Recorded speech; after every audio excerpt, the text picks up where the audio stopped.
we'll jump right on because we got a lot of great stuff we want to ask you about. One of the things I think that I think about when I think of you is personal branding and of course, company branding. Today's business climate, I mean, we're told we need to do everything online and through social, but there's so much content, there's so much noise, there's so much going on. So how does someone even build a personal brand in this climate these days? And what are some of the important lessons you've learned along the way about personal branding and brand equity? Look, I think one of the coolest things about business is it's kind of like sports in that it's very merit based. And so, I hear a lot from a lot of people like, well, there's so many other people trying to do it, or to your point, noise. And I always remind them like, okay, like there's really no optionality, right? Like, what are you going to do in that environment? If you're crippled by competition, you probably shouldn't be in business in the first place. Mm-hmm. So that's a really important mindset going into this. Number two, I take the other side of the pillow and see the absolute insanity of it in a positive way, meaning, obviously, especially given that you're in print and, Kev looks like a youngster, you too, Carla, but like, I think both of you remember a world where like social media wasn't fully dominating every single, wasn't the dominant force. And, just like this moment, even though I've been very fond of this magazine, I had to wait until this moment where you felt it was appropriate. You picked me in this moment. Mm-hmm. What's amazing about LinkedIn is I can post a video right now with great thoughts and it could get 4 million views if it wins on the merit of the creative. It's not even the social media that I grew up in. When I invested in Facebook, Twitter, and Tumblr, these stock options right here, back in 2007, you had to build a community for a long period of time to get millions of followers so that a lot of people could see something you say. Mm-hmm. The fact that, in fact, I would actually argue, it's funny that this got brought up, I'd like to see the both of you spend more time having this incredible publication, make a lot more content for LinkedIn, because I think it would grow your business dramatically. Mm-hmm. Yeah, and I know Kevin has some follow-up questions related to that. And if I just may put a bow on it, Carla, I apologize. I think the answer is tough shit. Of course, everyone's going to compete, comma, do you realize that even if you've never started a personal brand for the last 15 years, that if your third video or written post on LinkedIn, Instagram, TikTok, because of the way the algorithms work, this is, by the way, the most substantial thing that has happened in communication in a very long time. We are now in the era of not social media, but interest media, an individual piece of content where you have 6 followers. It's your 4th day. You're a CEO of a business reading this right now, and you've missed the boat, and you envy GaryVee because he's been doing it for 15 years. I have great news for you. We are on equal playing ground now, because if your stuff is good, and today I just mailed it in, and I just did a mundane kind of C- for GaryVee piece of execution, your video is going to get more views than me. That's a level of merit, of thought, and creative that has never existed. Yeah, that's an excellent point. Okay, so a little bit about the impact space, and then we can move on from that. Yep. You've said that how you make money is more important than how much you make. You still feel that way? Is that a nod to the impact business sector? And just kind of what are your thoughts about the impact business space? What's going well for that space? What's maybe not going so well? I think a lot of things there. So yes, I still believe in that. And I believe in that predominantly based on whether you're Tom's Shoes or brands like that pioneered some of this stuff, whether you're donating a percentage of your, Patagonia, or whether you're on the complete other side and you don't care about anybody but yourself and you built a business. I think the reason it matters is when you're 90, and more importantly, what really happens in your life between 40 and 90, I just don't think the dollars in your bank account actually drive a level of happiness that unfortunately I think a lot of people are confused by.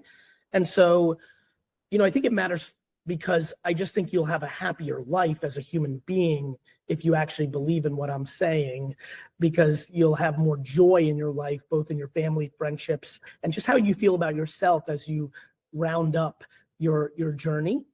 And then, I think in the impact space, I think, you know, when I think back at 2005, 6, 7, 8, 9, 10, when this stuff started really kind of like the early seeds of the movement got going, I think it was remarkable. When I think about 2015, I felt like every startup I looked at would walk in and be like, Gary, you're going to love my startup. We sell umbrellas, but every time we sell an umbrella, we give an umbrella to somebody in a rainforest. And then I would look under the hood and be like, yeah, but you're selling an umbrella for twice the price. You're really not being altruistic.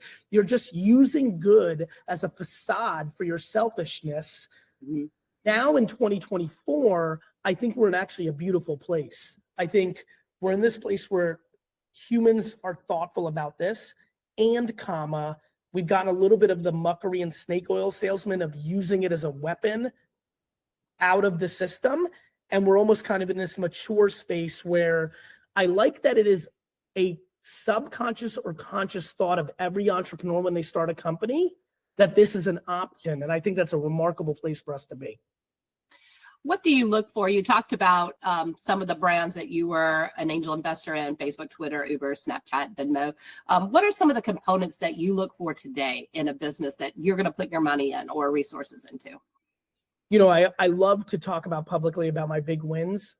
There are many more losses that I don't talk about. And the beauty of being 49 now, instead of, let's say, early 30s, is the last 15 years of investing, 20 years of investing has taught me that I'm looking for the jockey and the horse.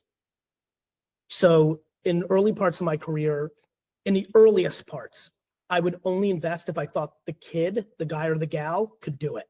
So it was pure jockey. Mm-hmm. Then I got high on my own supply because I was so on fire that I lost my way a little bit and became only about the horse. Mm-hmm. If I liked the idea, I could imagine myself helping it to get big. And so I almost overlooked the jockey.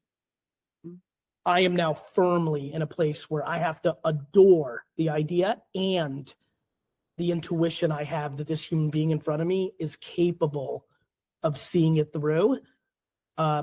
Rachel Tippograph, you know, at Micmac, she's on the 6th version of Micmac, and it's because she's capable of seeing it through. So I look for that now. And because I do such early stage investing, I don't have the company's results to rely on that the person can do that. I have to go on my intuition on can they do that. But I'm looking for what I call the jockey and the horse.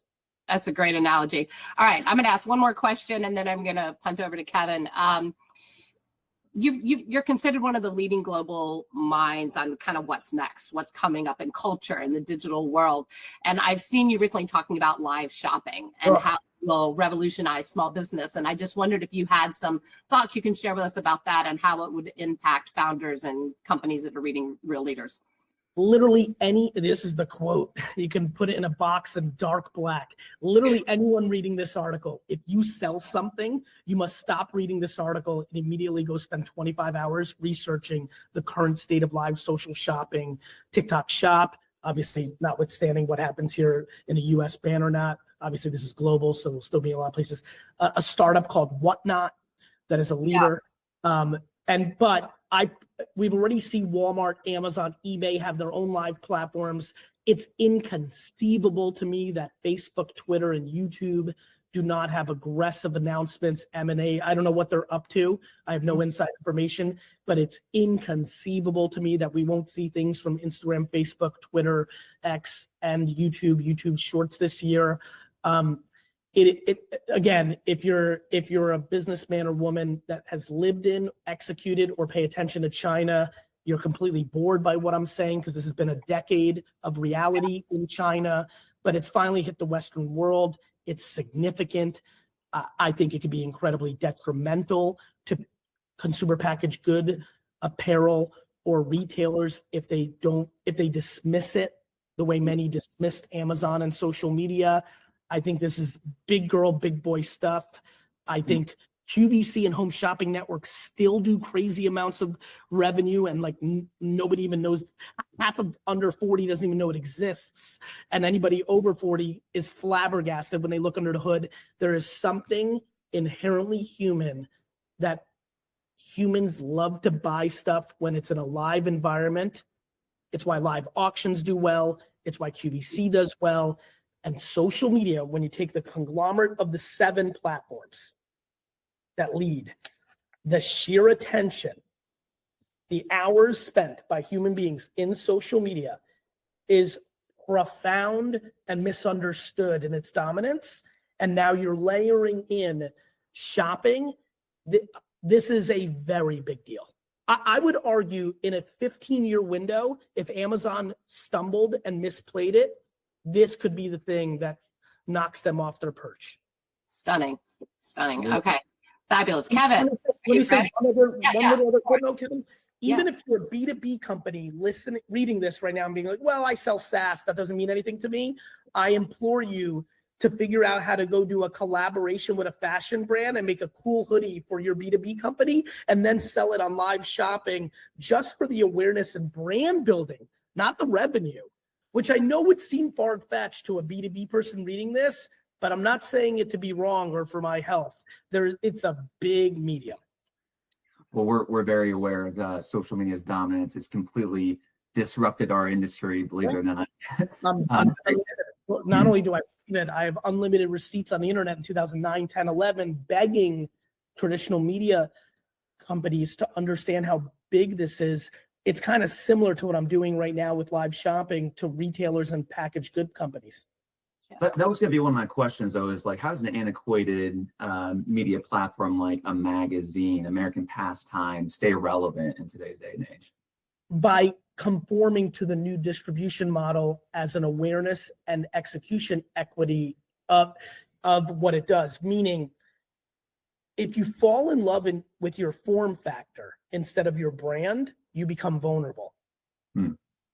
Real leaders, the Wall Street Journal, Sports Illustrated is a great example. Sports Illustrated could have been House of Highlights and Overtime and Barstool. It could have been. Sure. But it became obsessed with its medium, not its brand. And so how any antiquated anything can do, let's talk about this, because I'm bouncing back to the prior subject matter. If you're a clothing store on Main Street, my dad's wine store in New Jersey is in an affluent area. So Milburn, New Jersey, nice, great town, good money, upper middle class to wealthy.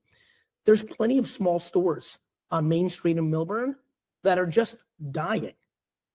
Of course, we know online shopping, right? However, if one of those store owners this morning woke up and decided to turn their store, a piece of it, into the studio that did live shopping all day long, they would explode over time if they were good, blah, blah, blah. So to answer your question, Kev, it's not becoming delusional or ideological or on your medium. It's about becoming obsessed with your brand and finding ways to convert it into new attention parallels. Yeah, and I appreciate you sharing that. Yeah, that was one of the major takeaways I got in Day Trading Attention, which, by the way, great book. And I listened to an audiobook, by the way. Thank you. I don't know why it's free on Spotify, but you should definitely charge for it.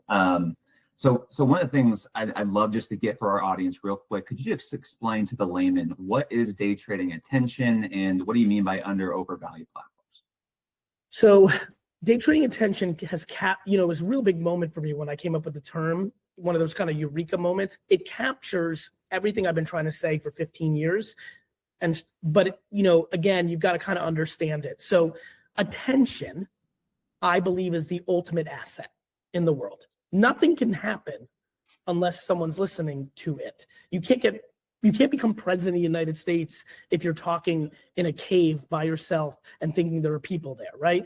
As a parent, you can't have your child become the human you want them to become if you don't talk to them. And every single thing on earth is based on attention, what people give attention to, and then the quality of the content, the written word, the audio, the video, is the variable if it lands or not. But without the attention, it's the old, that whole, does the tree fall in the forest? Did it even happen? So attention is my obsession. I grew up building my dad's business and then my personal brand. First on direct mail, print, magazine ads, newspaper ads, radio, and local television. Then I did it on Google AdWords and email marketing. Then I did it on YouTube. Then I did it on social media. And I promise you, and I think this will land with both of you based on the history of my career, I will be at the forefront of when VR matters. And I promise you, if VR has 3 hours a day, the way a phone does, you'll go into the VR device and you will be like, there he is, because I don't have any romance. And this is actually very important for every real leader to hear. I am not romantic about how I got here or how I currently make my money. And if I do, I can get caught back to antiquated. I have to always understand where it's going, and I've got to get that timing right. Day trading is a term on Wall Street, right? That was different than the way people used to invest in stocks. Our grandparents, our parents, they would buy a stock and they would go to sleep, or a mutual fund, and they would see you later. I'll look at it in a couple of years. Then when the internet came along, we had these kids buying stocks and selling them every second, day trading. I believe that marketing, let's talk about your magazine, right? If I'm buying an ad in there, I've got to make it. I buy it from you. There's a long period of time before it shows up in an issue, which is great and important. But the way social works now and the sheer attention, the speed in which you have to make content and be on top of this is more like day trading than buying mutual funds. And so it captured the essence of what I want. I see the Nike book behind you, right? From Nike to Real Leaders, to GaryVee, the personal brand, to a store on Madison Avenue, to a law firm.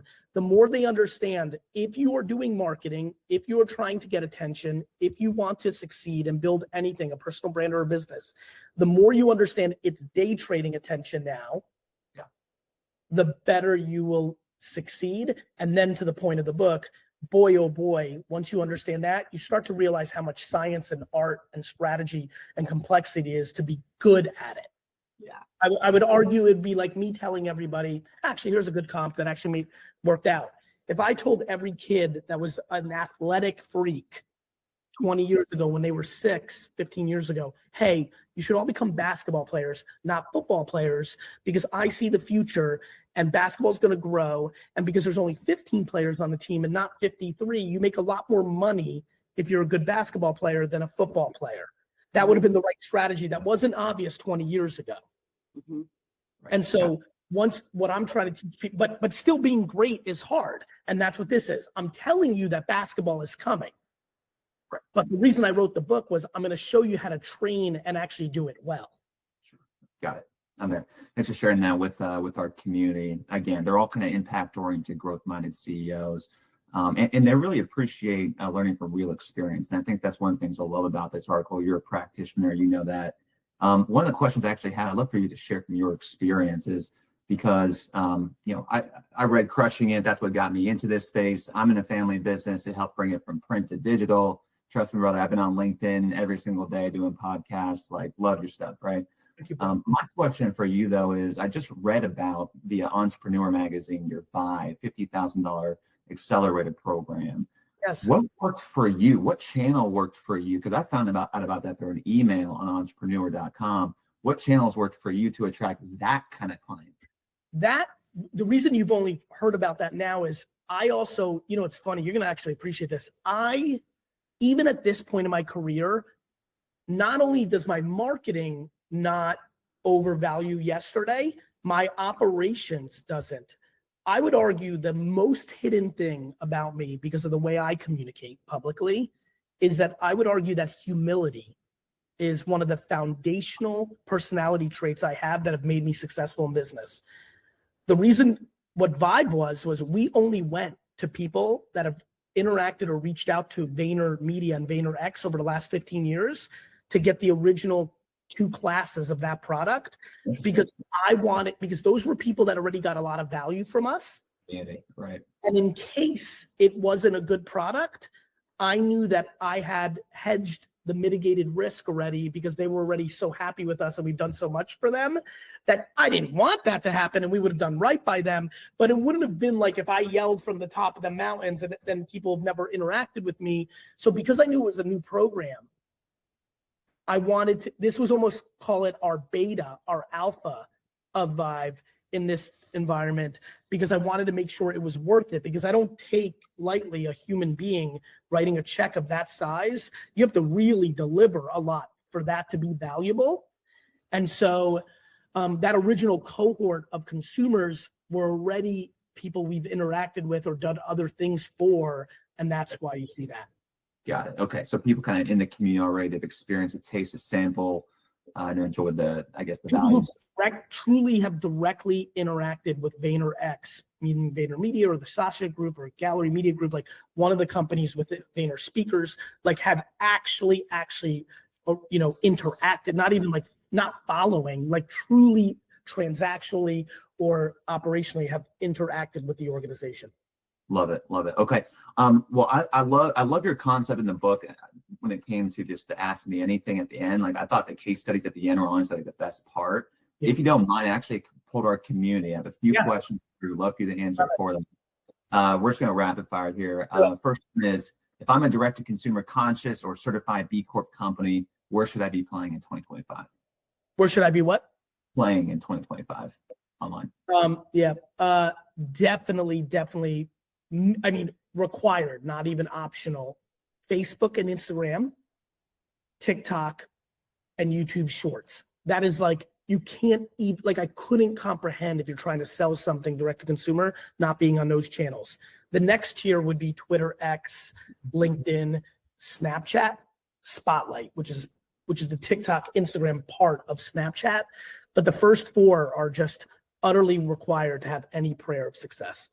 Okay, that's huge. And I appreciate you sharing those new platforms. Remember when you had Musical.ly in there, it was just like, no way this is going to happen, but it did.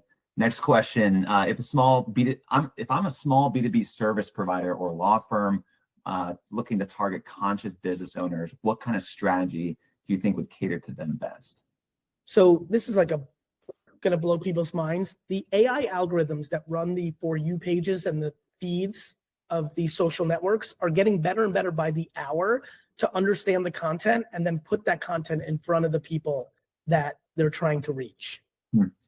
So can you imagine we're now going to be in a place in a year or two, it's already happening, but I'll go with a year or two, where this individual, if they're saying words that are, conscious, for good, literally the algo is picking that up, and then the feed will send it to people who've shown a propensity of being interested in that subject matter. So my answer would be very heavy YouTube Shorts and LinkedIn for that exact person. LinkedIn because it just finds the B2B environment. YouTube Shorts because YouTube is the second biggest search engine in the world. And so when you put a social piece in there, a YouTube Short, you will show up for the people that are looking for that kind of content. And that would be stronger than you doing it on Facebook and Instagram right now. Got it. A common question you always get that I think is really relevant that we want to share in the magazine is, if you are a founder growing a business on social media, should you grow it on your personal platform, on your profile, or on the company's? Great question. The answer is both. By me talking about how I actually do it, VaynerMedia and Wine Library and VeeFriends and everything I have their own pages, and then I have my pages. And humans will tend to over-index brands and companies. It's just the nature of the medium. But by doing both, you're able to take the human audience and push them to your business, and you can work with them back and forth. Collab posts are now a thing. And so I genuinely believe it's both. But if somebody's crippled by that, they think that's so hard or I can't. The reality is either will work. Okay. Last question here. Brand guidelines. You talk a lot about it in the book. Tell me a little bit more about, should a company have brand guidelines, or do they get in the way of the ultimate creativity? I think it's kind of, I would say 20-80. So should brands have guidelines? Sure. Look, I think it's good to know what you're up to for new employees. But I think to your point, again, for the leaders that are reading this is a marketing terminology issue more so than a business and operation one. But in marketing land, how to build a brand guidelines, a lot of this stuff is hurting people in the new world. It was good for television. It's not good for social media. I would rather brands focus on being relevant to as many different consumer segmentations as possible versus coming up with a tagline or color scheme that becomes restrictive of creativity in this new world. Perfect. Gary, actually, one last question if you have time. We are all about the holistic leader, not just the professional side, but personal side. I love what you're doing at Vive. One Thank last you. question. You came up, and helped bring your dad's business to the next level. A lot of as you know, a lot of family businesses in our community. How are you thinking about your kids in terms of bringing them into the business? That's cool. First, I have no ambition for my children to be businessmen or women. If my daughter and son end up not being an entrepreneur or not even being interested of being in business, let's say they want to go nonprofit or they want to be a politician or they want to be an artist that is non-commercial, I'm obsessed with my children being as passionate about what they do as I am about what I do. If they decide they want to be in the game, the first thing that comes to mind is the fear of nepotism. I'm incredibly scared to create a fake environment that will ultimately maybe be financially lucrative for my children, but will be emotionally detrimental. Not to mention, my businesses are such family business oriented. I wouldn't even do it to my own employees because I view them as family, even though not as much as my children, of putting my children in a position that lets them leapfrog someone who's earned it. Mm-hmm. So, I've got 15 and 12 right now, so I'm still a few minutes away from like the red zone, but I'm at the point where it's worth thinking about. I think I'm very fortunate that I'm growing up in an era where we've seen we've got 100 years of data and anecdotal of like what can go wrong when you don't play this right. Mm-hmm. So the good news is because I don't have my own self-esteem wrapped up in my children's financial and professional success, Mm-hmm. I think I'm in a very good spot. I think what really hurts parents is their self-esteem is wrapped up in their kids' school, in their sports, in how much money they make. I don't have that. And I'm obsessed with being their father, not their friend or cheerleader. And I think as a father, I need to be a counterpuncher to the truth of who they are in their soul and try to get them into a place of joy and fulfillment and passion. And hopefully that will be how it plays out. Hey, brother, thanks for keeping it real and taking the time to be with us today. We appreciate it very much. Continued success. Talk soon. Bye-bye. Thank you. Thanks. Bye.